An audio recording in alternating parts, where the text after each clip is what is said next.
गुरु विष्णु गुरु साक्षात् परमेश्वरा गुरु पार ब्रह्म स्वामी गुरुदेव महेश्वरा तुमेव माता च पिता तुमेव बंधु च सखा तुमेव विद्या च द्रवण तुमेव मम देव देव देव वंदो चरण सरोज गुरु मुदमंगलाकार जय सेवत नर होतियां भवसागर से पार गुरु जी के सिमरन मात्र से नाशत विघ्नानंद तासे सर परम में ध्यावत है सब संत आप प्रगटे इस जगत में जीव का निस्तारने शब्द नाव बनाए सुंदर जीविका को तारने नम्रता और दीनता से भेंट सतगुरु लीजिए मैं हूँ शरणागत तुम्हारो दास अपना कीजिए। बोलो जयकारा बोल मेरे श्री गुरु महाराज जी की जय।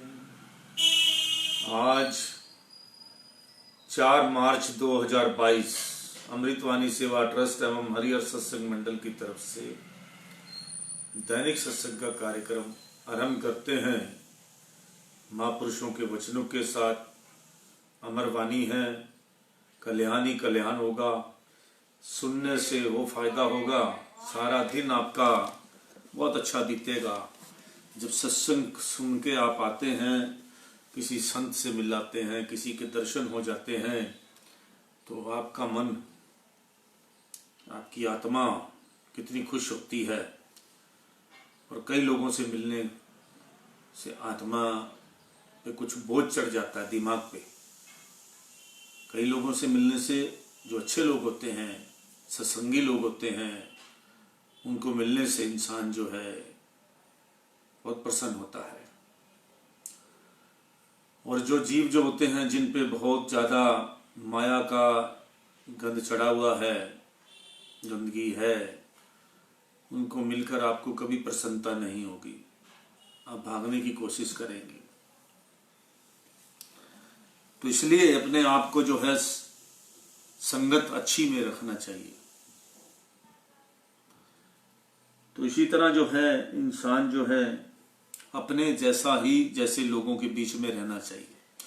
हंस हंस में रहते हैं, गाय गाय में रहती हैं, कौवे कौवे में रहते हैं। जो भी है वो सम चीज, लोया लोया में मिक्स हो सकता है, सोना सोने में मिलता है। इसी तरह जो है सब अपने अपने जो है सिस्टम में ही खुश रहते हैं।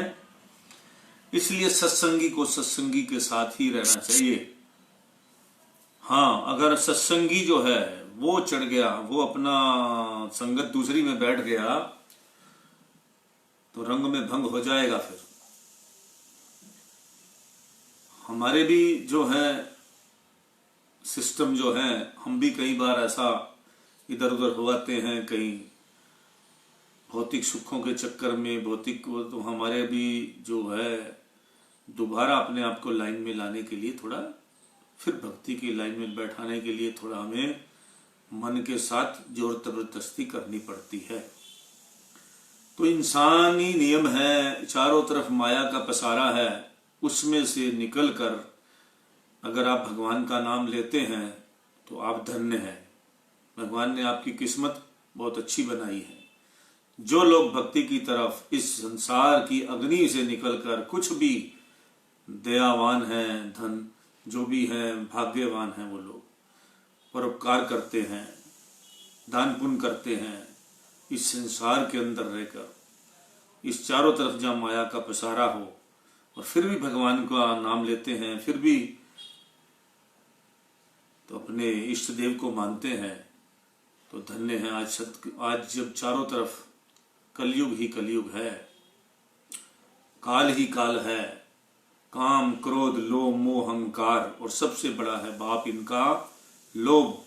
आज सभी लोभ के चक्कर में इतनी बुरी तरह फंसे हुए हैं कि लोगों को कुछ मरने के लिए तैयार हैं। अब ये लोभ का कारण ही था जो आज हमारे बच्चे वहां यूक्रेन में फंस गए। थोड़ा सा दिमाग लगाया होता, गाइडलाइन जारी जो हुई थी उसको देखा होता, तो आज ये प्रॉब्लम नहीं आती। सरकार की बातों को इस कान से सुना, इस कान से निकालते रहे। कभी भी इस तरह का मैटर आए तो अपने बड़ों की बात को मानना चाहिए। इससे शिक्षा में यही मिली कि हमें कभी भी सरकार की तरफ से कहीं से भी कोई अलर्ट आए, कुछ भी आए, कोई गाइडलाइन आए, उसका पालन करना चाहिए। उसके पीछे बहुत बड़ी बात होती है। आप भी पालन करें, दूसरों को भी पालन कराएं, तो दिक्कत में इंसान नहीं फंस सकता। बहुत दिनों से गाइडलाइन चल रही थी कि ये युद्ध होगा, ये इस तरह होगा, यूक्रेन रशिया आपस में, बहुत लंबे टाइम से प्लानिंग थी और सब कुछ होना था, लेकिन नहीं समझ पाए माँ बाप भी, बच्चे भी, सब कुछ जो भी था। कुदरत ने ये काम, एक एक्सपीरियंस देना था, वो दे दिया। अब उसको अच्छे काम के लिए यूज करो, नेगेटिव बातों से निकलो। सभी सही सलामत मोस्टली 99% बच्चे इंडिया में आ चुके हैं।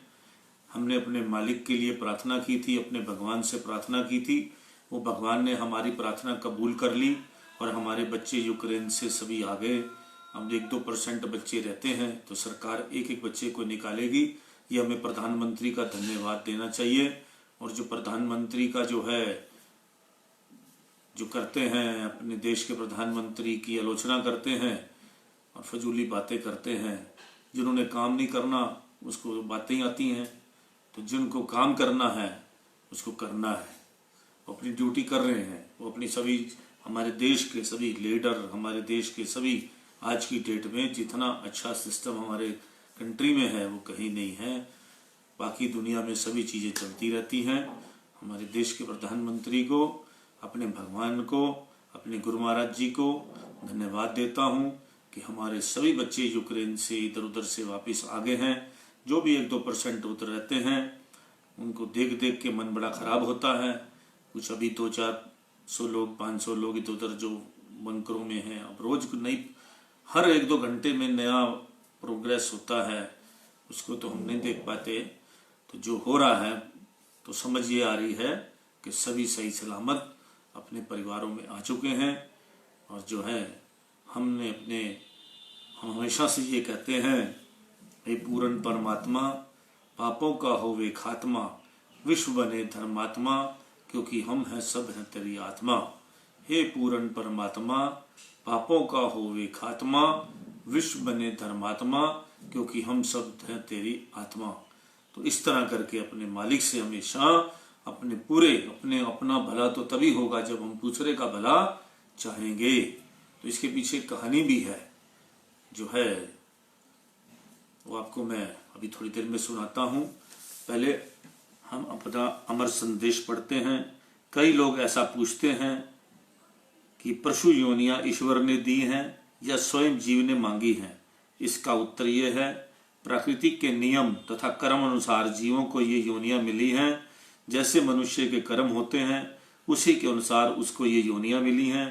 ईश्वर किसी के साथ पक्षपात नहीं करता और न ही ईश्वर से किसी को अपनी इच्छा से ये योनियां दी हैं। संत महापुरुषों ने अपनी वाणियों में निर्णय दिया है, राम झरोखे बैठ के सबका मुजरा ले, जैसे झांकी चाकरी तैसो ही फल दे। जीवों ने जैसा कर्म किए होते हैं ईश्वर ने वैसा ही कर्मों का फल उन्हें दिया है। यदि कर्म नीच हैं तो दंड के रूप में पशु योनियां भोगनी पड़ेंगी। जैसे कोई मनुष्य अपने अपराधों के लिए अपनी सजा को स्वीकार कर लेता है और उस दंड के लिए कोई आपत्ति नहीं कर सकता, इसी तरह हर जीव अपनी योनि में प्रसन्न है। यदि पशु योनि ईश्वर ने अपनी इच्छा से दी होती तो अपनी योनि में पक्षी इतने प्रसन्न दिखाई ना देते। प्रत्येक जीव विषय शक्ति के कारण अपनी योनि में खुश है और प्रत्येक को अपना शरीर प्यारा है। यदि मालिक किसी को जबरदस्ती कुत्ता बिल्ली बना देता तो वे अपने जीवन से तंग आ जाते। ज्ञान न होने के कारण ही पशु योनियों में भी प्रत्येक जीव प्रसन्न है, परंतु ये सब मनुष्य जन्म में अपने किए हुए कर्मों की संज्ञा है। जरा सोचो, मनुष्य जन्म को पाकर अंतिम समय सुरती का लगाव धन, पुत्र अथवा मकान में अटका रह गया तो क्या उसे सर्प, सुअर अथवा प्रेत आदि की योनि ना मिलेगी? यदि उनके इस संस्कार से यह योनियां मिली तो यह उनका अपना किया हुआ कर्म है। श्री रामायण में लिखा है, कहूँ न को सुख दुख कर दाता, निज कृत कर्म भोग सब भ्राता। श्री लक्ष्मण जी ने गुरु को उपदेश करते हैं कि एक भाई, कोई भी किसी को सुख दुख नहीं देता, यह सब अपने किए हुए कर्मों का फल है। ये मिथ्या भ्रम है कि किसी के द्वारा कुछ मिला अथवा सुख, दुख मिला अथवा सुख। मनुष्य जन्म में भी जो सुख अथवा दुख मिलते हैं अथवा इस शरीर को त्यागने के बाद भी जो योनियां प्राप्त होती हैं, यह सब मनुष्य के अपने किए कर्मों का फल है। संत सहजोबाई जी ने लिखा है, पशु पक्षी नर सुर असुर जलचर कीट पतंग, सब ही उत्पत्ति कर्म की सहजो नाना अंग। सभी संत महापुरुषों का यही उपदेश है। वेद अथवा शास्त्रों का न्याय भी यही है कि पशु पक्षी मनुष्य देवता राक्षस, जल में रहने वाले जीव कीड़े पतंगे, ये सब भिन्न भिन्न प्रकार की योनियां अपने कर्मों से ही पैदा की गई हैं। जैसे किसान खेत में जिस वस्तु का बीज डालता है, वैसे ही पौधा फल फूल देता है। ऐसे ही मनुष्य भी जो कर्म करता है, वही फल अन्य योनियों के रूप में भोगना पड़ता है। इसलिए संतों ने एक ही सुगम साधन बतलाया है कि सद्गुरु के उपदेश अनुसार आचरण में बनाओ। इसी साधन से सभी दुखों से छुटकारा मिलेगा। तो इस तरह से सभी जीवों को जो है अच्छे कर्मों से ही परम पद को प्राप्ति होगी। जैसे कर्म इंसान का सोचता है कि मुझे ये पशुओं को ये जन्म क्यों मिला, ये क्यों मिला, ये सारी बातों को महापुरुषों ने बड़ा क्लियर कर दिया है कि जैसा बीज डालोगे खेत में वैसी फसल उगेगी। इसलिए बीज अच्छा डालोगे, नहीं तो और नहीं भी डालोगे तब भी आपकी दिमाग में विचारों की खेती तो तब भी अपने आप अपने मतलब की उग जाएगी। आप जो नहीं उगोगे वो भी उग जाएगी। इसलिए अपने आप को कर्मों में, कर्म में, सेवा में, निष्काम सेवा में लगाए रखिए और सत्संग में लगाए रखिए कि कोई भी मन के अंदर, दिमाग के अंदर कोई भी ऐसे चीजें ना उगें जिससे आने वाले समय में हमें काटना पड़े और उसमें बड़ी तकलीफ प्राप्त होगी। तो एक जो है अमृतवाणी का हम मैगजीन निकालते हैं और इस बार की ये मासिक पत्रिका के अंदर से ही आपको सत्संग सुना रहे हैं। राम बने कभी कृष्ण बने, कभी नानक रूप बनाए हैं, अभी तो मेरे सतगुरु प्यारे संत रूप धराए हैं। अभी तो महापुरुष जो है संतों के रूप में आए हुए हैं और उनसे जितना फायदा हो सकता है ले लेना चाहिए। नहाए धोए क्या हुआ जो मन मैल ना जाए, मीन सदा जल में रहे धोए बांस न जाए। कबीरदास जी कहते हैं आप कितना भी नहा धो लीजिए, लेकिन अगर मन साफ नहीं हुआ तो उसे नहाने का क्या फायदा। जैसे मछली हमेशा पानी में रहती है लेकिन फिर भी वो साफ नहीं होती, मछली में तेज बदबू आती है और आती ही आपको पता ही है। सद्गुरु की सेवा में और उनसे प्रेम करने में जो समय व्यतीत हुआ वही सफल है, शेष निष्फल है। जिसकी सद्गुरु के चरणों में प्रीत नहीं, उसका भय नहीं, वह भक्ति मार्ग में स्थिर चित नहीं रह सकता। हे सेवक, तुम अपने आप से पूछो तो सही कि यदि सेवक भक्ति की कमाई ही नहीं करनी थी तो तुमने संसार का त्याग ही क्यों किया। जब सेवक बने हो तो सेवक धर्म का पूर्णता निभाओ। एक मनुष्य के अंदर विकार चाहे कितने ही हों, परंतु उस पर विजय पाने के लिए यदि वह हर वक्त प्रयत्नशील है तो एक दिन उसका विकारों से छुटकारा हो जाएगा और वह मालिक का प्रेमी बन जाएगा। जो बुरी आदतें तुम्हें दूसरों को अच्छी नहीं लगती, उन्हें अपने में से भी निकाल दो। आपको किसी की बुरी आदत नहीं लगती तो आप चेक करोगे कि आपके अंदर भी है, तो उसको भी निकाल दो। जो चीज बुरी लगती है तो अपने मन से भी निकालो। बुराई से बचने के लिए स्वयं से जबरदस्ती करो। मन माने ना माने तुम भलाई के कार्य करते रहो। यह विश्वास करो कि जैसा तुम सबको देख रहे हो वैसा ही वे तुम्हें देख रहे हैं। सदगुरु और गुरु मुखों के दर्शन से जो प्रसन्नता प्राप्त होती है वह प्रमाण रहित है। सदगुरु की सारी कार्रवाई हर समय सेवक की भलाई व उन्नति, आत्मिक उन्नति के लिए होती है। सेवक को वह वही आज्ञा प्रदान करते हैं जिसमें सेवक की भलाई नहीं तो, परंतु अज्ञानतर से सेवक यदि उनकी आज्ञा पूरी तरह से नहीं मानता तो इस प्रकार सेवक को हानि की ओर जाते देख उसको खेद होता है। इसलिए जो है अपना भगवान जो है, अपने महापुरुष जो हैं, वो सेवक को हमेशा अच्छे तरफ ले जाने की कोशिश करते हैं। पांडवों से भगवान श्री कृष्ण जी ने यज्ञ करवाया था और ऋषि स्वपच के भोजन करने पर आकाश में घंटा बजा था। यह भी अंदर का इशारा है। योनि योग यज्ञ है। योग यज्ञ के पूर्ण होने पर 10वें द्वार में घंटा बजेगा। ये अनाद का इशारा है, अर्थात जो कुछ बाहर की रचना है वह अंदर की रचना है। महापुरुष अंदर की रचना को देखने पर जोर देते हैं। प्राय ये दृष्टांत सबने सुना ही हुआ है कि भगवान श्री कृष्ण जी महाराज ने पांडवों से यज्ञ करवाया था। उसमें स्वपच ऋषि सम्मिलित ना हुए, यज्ञ के संपूर्ण होने का घंटा ना बजा। श्री कृष्ण जी महाराज जी ने कहा, अमुक स्थान पर स्वपच ऋषि बैठे हैं, उनके आने पर यज्ञ संपूर्ण होगा। ऋषि जी को लाने के लिए का कार्य द्रौपदी जी को सौंपा गया और द्रौपदी श्रद्धा और विनम्रता सहित ऋषि जी के पास गई और यज्ञ में पधारने के लिए विनय की। उनकी विनय को स्वीकार कर ऋषि यज्ञ मंडल में आए और उन्होंने 36 प्रकार के व्यंजनों को मिलाकर भोजन किया। जितने भी भोजन परोसे गए, द्रौपदी जी ने जितने भी भोजन बनाए, तो ऋषि जी ने क्या करा, स्वपच ऋषि जी ने उन सभी को मिक्स करके खाया। ये नहीं कि अलग उसका पहले उसका स्वाद लिया तो उसका स्वाद लिया।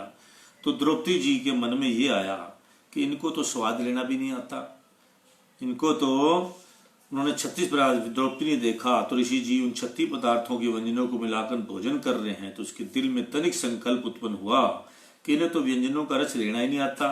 सबको मिलाकर अत्यंत आश्चर्य हुआ कि ऋषि जी ने भोजन करने पर ये मतलब उनके उस तरह से करने से उनके मन में जब संशय आ गया कि सारे ये भोजन मिला के कर रहे हैं, इनको स्वाद लेना नहीं आता, तो यज्ञ की पूर्णता की घंटे की आवाज सुनाई ना दी। श्री कृष्ण जी ने पांडवों को संबोधित करते पूछा कि अवश्य कोई ऐसी बात होगी जिसके कारण घंटा नहीं बजा। तब द्रौपदी जी ने अपने संकल्प को प्रकट करते हुए क्षमा याचना की। भगवान श्री कृष्ण ने कहा, द्रौपदी, संत महात्मा रसवाद से निर्लिप्त होते हैं, तुम्हारे तनिक संकल्प ने यज्ञ में विघ्न डाल दिया, इसलिए श्रद्धा एवं प्रेम सहित पुनः तैयार कराओ भोजन को। भगवान श्री कृष्ण के वचनानुसार संपूर्ण संकल्पों को मिटाकर प्रेम सहित पुनः भोजन बनाकर उन्हें कराया तो आकाश में घंटा बजा और यज्ञ संपूर्ण हुआ। इसी प्रकार जीव को भी योग यज्ञ की पूर्णता के लिए संत महापुरुषों की चरण शरण में उनके वचन अनुसार चलना आवश्यक है। संत महापुरुष आंतरिक घंटे की आवाज को सुनने के लिए अनाद शब्द का साधन बताते हैं। चित्त में भांति भांति के संकल्पों के कारण यह शब्द सुनाई नहीं देता। अन्य अनुराग, पूर्ण विश्वास और श्रद्धा से सतगुरु के उपदेश अनुसार संपूर्ण संकल्प विकल्पों से शून्य होकर ही आंतरिक शब्द सुनने में समर्थ हो सकता है। जब सतगुरु की कृपा से सुरती शब्द के एक रस में लीन हो जाती है तो आंतरिक शब्द को सुन सकते हैं। यही अंदर के योग यज्ञ के पूर्ण होने का चिन्ह है। दुख और परिश्रम मानव जीवन के लिए अत्यंत आवश्यक है, क्योंकि दुख के बिना हृदय निर्मल नहीं होता और परिश्रम के बिना मनुष्य का विकास नहीं होता। तो आपको एक रामायण में से कथा सुनाते हैं। रामायण में श्री हनुमान जी ने श्री राम और सुग्रीव की मित्रता करवा दी थी। उस समय श्री राम ने सुग्रीव से पूछा, राजा सुग्रीव, आपकी और मेरी अभी अभी मित्रता हुई है, मैं ये जानना चाहता हूँ कि आप इस जंगल में क्यों रहते हैं, किस बात की परेशानी है। सुग्रीव ने कहा, मेरे बड़े भाई का नाम बाली है, वह मुझे मारने के लिए खोज रहा है। श्रयमुख पर्वत पर वह आ नहीं सकता क्योंकि उसे शाप लगा है। मैं यहाँ डर कर छिपा हूँ। श्री राम ने पूछा, आपका सगा भाई आपको मारना चाहता है? सुग्रीव ने कहा, हाँ। एक समय हम दोनों भाइयों ने बहुत प्रेम था, मित्रता थी। एक दिन हमारे राज्य में एक दानव आया। मेरा भाई बाली बहुत बलवान है और अहंकारी है, तो वह उस दानव को मारने के लिए दौड़ पड़ा। दोनों में युद्ध हुआ। दोनों लड़ते लड़ते गुफा में चले गए। बाली मुझसे कहकर गया था कि तुम गुफा के बाहर रुकना, मैं इस दानव को मारकर आता हूँ। लेकिन काफी समय तक बाली नहीं आया। एक दिन गुफा से रक्त की धार बहकर बाहर आ गई। मैं डर गया। मैंने सोचा बाली मारा गया। मैंने एक बड़ा पत्थर गुफा के द्वार पर रखा और अपने राज्य लौट आया। राजा बाली के बिना राज्य था, तो मंत्रियों ने मुझे राजा बना दिया। कुछ समय बाद जब बाली लौट कर आया तो उसने मुझे राजा बने देखा तो वह गुस्सा हो गया। उसने मुझे मारा। मेरी कोई गलती नहीं थी। श्री राम सोचते हैं, आधी आधी गलती दोनों की है। बाली ने यह जानने की कोशिश नहीं की कि सुग्रीव को राजा किसने और क्यों बना दिया। दूसरी ओर सुग्रीव ने जब गुफा में से रक्त की धार निकलते हुए देखी तो वह जान ही नहीं सका कि यह रक्त किसका है। राक्षस का रक्त था। भाई का समझ लिया। श्री राम सुग्रीव से कहते हैं, रिश्ते इसलिए ही तो खराब हो जाते हैं। आप अपने सदस्यों के रक्त को ही पहचान नहीं पाते। अहंकार की वजह से अपने परिवार के सदस्यों के निर्णय को समझ नहीं पाते। निर्णय में बाली चूक गया और रक्त की पहचान में सुग्रीव ने गलती कर दी। इन्हीं दो बातों की वजह से बाली और सुग्रीव के बीच लड़ाई हो गई। जब रिश्ता निभाना हो तो हर एक घटना के पीछे की बातों को भी गहराई से समझना चाहिए। सिर्फ सामने से देखकर कोई निर्णय ना लें और अहंकार से बचें। परिवार में अहंकार होना तो रिश्ता निभाना मुश्किल हो जाता है। भूत लौटने वाला नहीं, भविष्य का कोई निश्चित नहीं।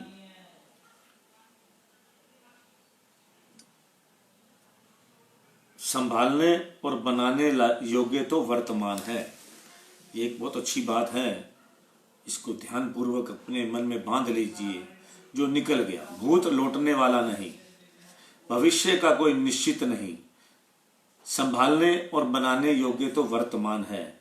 शक्कर को अंधेरे में खाएं तब भी मुंह मीठा ही होता है। उसी प्रकार सत्य कर्म को भले ही हम अनजाने में भी करें, लेकिन उसका फल मीठा ही होता है। धैर्य रखें।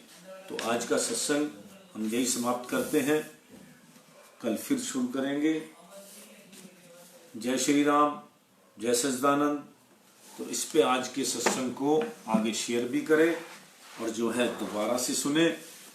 तो आपको जो कुछ समझ नहीं आया तो अच्छी तरह दोबारा फिर समझ आएगा, क्योंकि सत्संग जो है वो एक दो बार जरूर उसी सत्संग को रिपीट जरूर सुनना चाहिए, क्योंकि कुछ चीज बातें ध्यान में नहीं रहती, किसका समझना थोड़ा मुश्किल होता है।